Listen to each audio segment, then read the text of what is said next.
3D force system के बारे में हमारी गुफ्तगू अभी जारी है। अपने इस लेक्चर में हम मोमेंट के बारे में एक प्रॉब्लम सॉल्व करेंगे। अब मैं प्रॉब्लम की स्टेटमेंट पढ़ता हूँ। For the figure shown determine the moment of force F about point C, the perpendicular distance between point C and line of action of force F। ये फोर्स F है जिसका magnitude हमें मालूम है कि 500 न्यूटन है। इसका लाइन ऑफ एक्शन जो है वो पॉइंट A और पॉइंट B से गुज़र रहा है।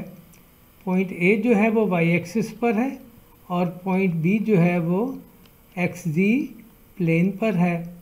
हमने इस फोर्स की वजह से पॉइंट C पर जो मोमेंट पैदा होगी उसकी वैल्यू निकालनी है।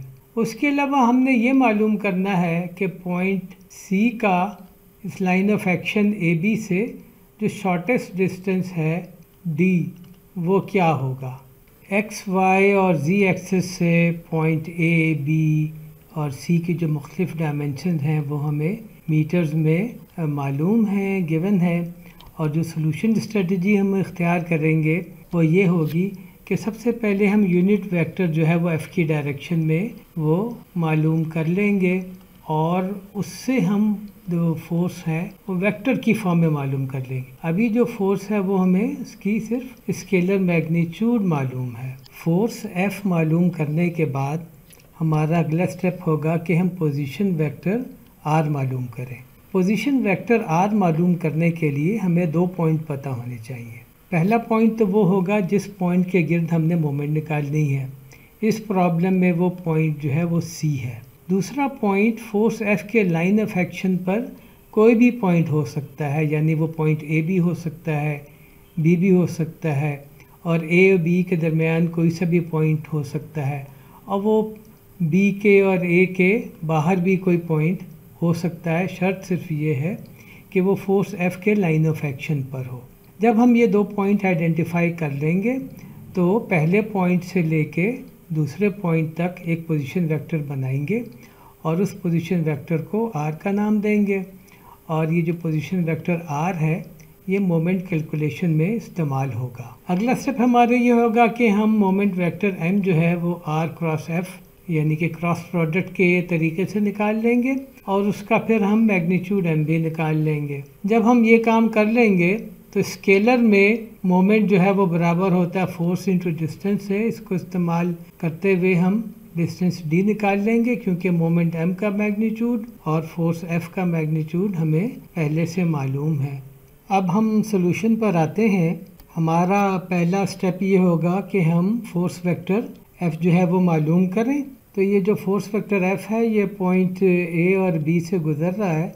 तो अगर हम एक पोजीशन वेक्टर RAB निकाल लें और उसको हम उसके मैग्नीट्यूड RAB से डिवाइड करें तो हमें एक यूनिट वेक्टर जो है वो फोर्स F की डायरेक्शन में मिल जाएगा और उसको जब हम मल्टीप्लाई करेंगे फोर्स वेक्टर F के मैग्नीट्यूड से तो हमें फोर्स वेक्टर जो है वो वेक्टर फॉर्म में मालूम हो जाएगा। तो पॉइंट A और B जो हैं उसके जो कोऑर्डिनेट्स हैं वो हम यहाँ से मालूम कर सकते हैं क्योंकि हमें मुख्तलिफ डायमेंशंस जो हैं वो मालूम हैं। तो पॉइंट A के कोऑर्डिनेट्स हैं 0, 4, 0 और B के कोऑर्डिनेट्स हैं 2, 0, 3 और ये सारा कुछ मीटर में है। तो वेक्टर RAB हो जाएगा 2 - 0i प्लस 0 - 4j और प्लस 3 - 0k। तो हम वेक्टर RAB को लिख सकते हैं 2i - 4j प्लस 3k और इसका जो मैग्नीट्यूड है वो हम कैलकुलेट करें, हमें इसको कैलकुलेट करना आता है, वो हो जाएगा 5.385 मीटर। तो जब हम डिवाइड करेंगे पोजीशन वेक्टर RAB को उसके मैग्नीट्यूड से तो हमें यूनिट वेक्टर मिलेगा जो कि F की डायरेक्शन में होगा और वो यूनिट वेक्टर है 0.771i minus 0.743j plus 0.557k। और इसको जब हम फोर्स के मैग्नीट्यूड से मल्टीप्लाई करेंगे तो हमें फोर्स वेक्टर मिल जाएगा जो कि है 185.5i minus 371.5j plus 278.5k। अगला स्टेप हमारा ये है कि हमने पोजीशन वेक्टर r जो है वो निकालना है। ये पोजीशन वेक्टर जो है वो पॉइंट C से लेके फोर्स जो F है इसके लाइन ऑफ एक्शन के किसी भी पॉइंट तक हो सकता है। तो हम वो पॉइंट लेंगे जो हमें बहुत आसान लगे। तो अगर हम बादी नज़र में देखें तो वो पॉइंट अगर A है तो वेक्टर जो है पॉइंट C से लेके पॉइंट A तक होगा। R इसको RC का नाम दे सकते हैं या RCA का नाम दे सकते हैं। तो ये वेक्टर है ये C से A तक, ये नेगेटिव x डायरेक्शन में है और इसकी लेंथ जो है वो 2 मीटर है। तो ये वेक्टर RCA जो है ये -2i मीटर होगा। तो अब जबकि हमें F और R पता चल गया है तो हम पॉइंट C के गिर्द मोमेंट जिसको हम MC का नाम देते हैं वो निकाल सकते हैं।